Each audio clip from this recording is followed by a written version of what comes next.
Assalamualaikum warahmatullahi wabarakatuh. Perkenalkan, nama saya Delia Putri. Saya akan menjawab pertanyaan dari tugas magang hari kedua. Apa yang dimaksud pengertian dari individual system? Individual system adalah proses belajar yang berpusat kepada anak sebagai subjek belajar. Pendekatan yang dilakukan sesuai dengan keadaan masing-masing anak. Anak berperan dalam subjek utama belajarnya, yang artinya anak berperan aktif dalam proses bermain sambil belajarnya. Tujuan dari proses belajar individual system adalah agar terciptanya atau tercapainya proses belajar small step system. Tujuannya adalah agar proses belajar dilakukan secara bertahap, karena tidak mungkin bertahap jika proses pembelajaran dilakukan secara klasikal. Tugas guru adalah memberikan pelajaran, sedangkan tugas murid adalah mendapatkan pembelajaran dari guru.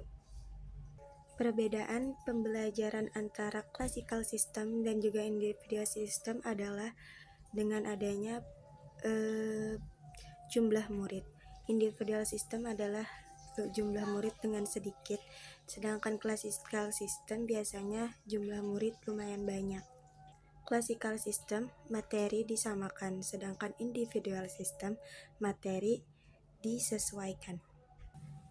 Sedangkan kurikulumnya, classical system itu sudah ditentukan kurikulumnya, sedangkan individual system itu kurikulumnya disesuaikan. Dan terakhir, classical system adalah guru sebagai subjek belajar, sedangkan individual system adalah murid atau anak sebagai subjek belajar.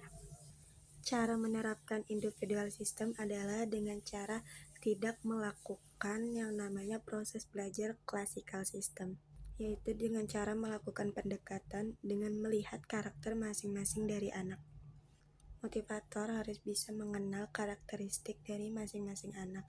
Jangan meminta anak mengerti kita, tetapi kita yang harus mengerti anak.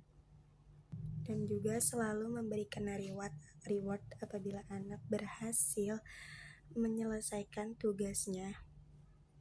Dampaknya adalah kebutuhan anak atau hak-hak anak terpenuhi, sehingga anak akan lebih mengerti materi-materi yang telah diberikan.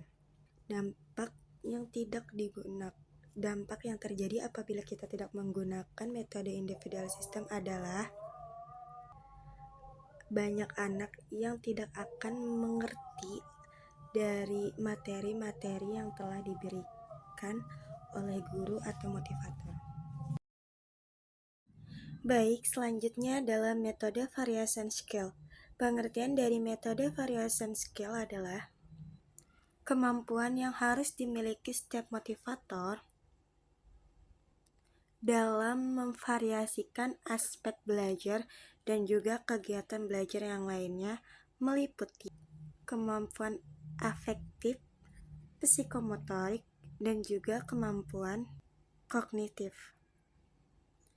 Variation skill ditetapkan karena anak memiliki konsentrasi yang pendek, mudah teralihkan, dan cepat merasa bosan pada suatu kegiatan. Maka dari itu, tujuan dari variation skill adalah agar anak tidak merasa bosan, semakin tertarik, bersemangat, dan antusias dalam kegiatan bermain sambil belajar di Bimba. Ada 3 aspek dalam aspek belajar. Yang pertama ada aspek afektif, yang kedua ada aspek kognitif, dan yang ketiga ada aspek psikomotorik. Dari aspek psikomotorik itu ada 2, psikomotorik kasar dan juga psikomotorik halus.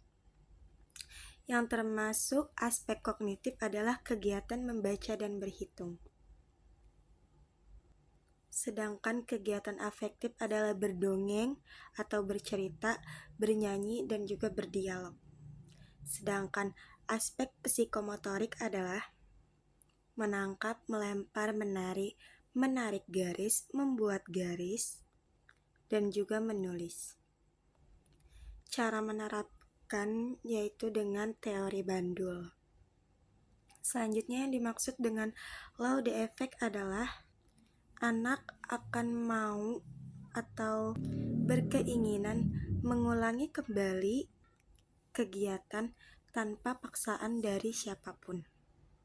Sedangkan maksud dari the law of exercise adalah anak sering mengulang, maka anak sering berlatihan, sehingga anak semakin mampu dan terampil. Sedangkan maksud dari the law of the rightness adalah jika sudah mampu dan terampil, maka anak akan siap ke tahap selanjutnya dan proses belajar pun akan semakin menyenangkan.